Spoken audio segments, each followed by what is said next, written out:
Okay, so got cut off at 5 minutes. I was saying that with the Marshall Plan, we gave over $12 billion in aid to European countries between 1948 and 52 to try to help improve their economies, just to lessen the chance of some sort of communist revolution. So you can see the higher the dollar signs, obviously, the more money that was spent in those countries. When I'm a sports fan, so I like this cartoon. This was the Marshall Plan as we're trying to help Europe recover after World War II, and then you got Joseph Stalin who's trying to goaltend, I guess, trying to block that aid, which he's not terribly successful with. But the USSR did try to block the Western Allies, their railways, their roads, their canal accesses to different parts of Berlin, which was the capital of Germany, or is the capital of Germany, that was under Allied control.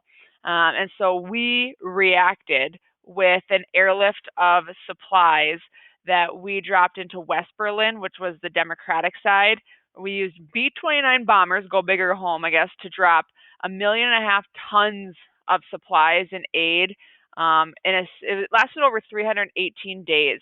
And then eventually Stalin stopped the blockade. If you have any questions about Berlin and Germany being divided, find your friend Franca, shoot her an email, a message, Snapchat, whatever you use. I'm sure that she even has more insight into that.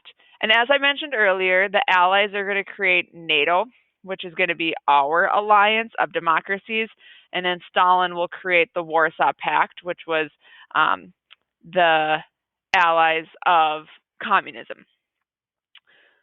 All right, so I'll keep going. As Germany was divided into two, West being democratic, East being communist, 2 million East Germans had fled to the West because the Democratic side, the U.S., French, and British side, was thriving. Their economy was doing really well, while the East, the communist side, was not doing so well.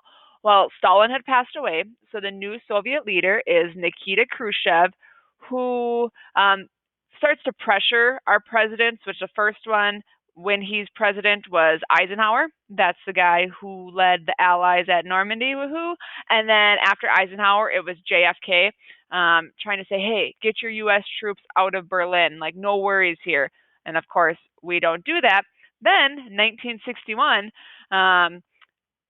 when Kennedy and Khrushchev weren't getting along, basically overnight, the Soviets start to build a wall, like a literal wall, which is called the Berlin Wall, to stop people from leaving East Germany to the West. I will post a video on Google Classroom so you can see what that looked like because it was insane. So this yellow is the wall.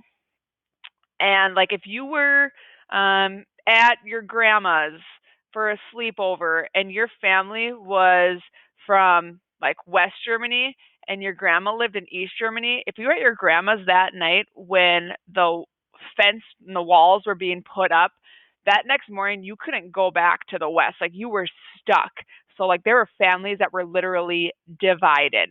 And so the Berlin Wall is going to be up for all of the Cold War. In fact, there are still parts of it today.